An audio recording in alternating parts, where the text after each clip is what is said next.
பாண்டிய மன்னன் நடத்திய தூதுவனாகிய என்னுடைய உரையை முறையாக கேட்கிறார். கொண்டு வந்த செய்தியின் முதலில் சொல். மத்திய கல்வியகத்தை செய்ய அமைந்திருக்கும் நடத்தை நாடு பாண்டியத்துக்கு சொந்தமானது என்பதன் எவ்வித அறிவும் இல்லை. ஏனென்றால் அந்நாட்டை பழக்கும் மொழியையும் மக்களின் பழக்க வழக்கங்களையும் நன்கு ஆராய்ந்து அறிந்தார். அது எனக்கே நீதியை உள்ளங்களை வெளியிடுவோம் நன்கு ஆராய்ந்து இச்செய்தியை கட்டளையிட்டுள்ளார் என்னுடைய அரசர்.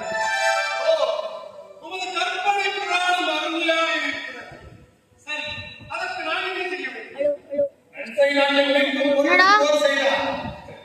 எவர் பிழைப்பார் என்று கூறப்படும் பாண்டியரும் சேரரும் அதிக போர் செய்தார்.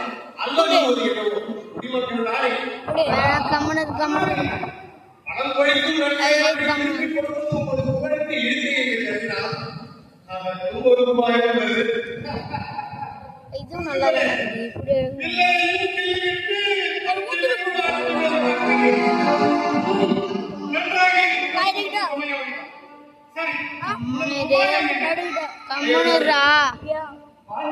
என்ன டிஸ்டர்ப் பண்ணாத.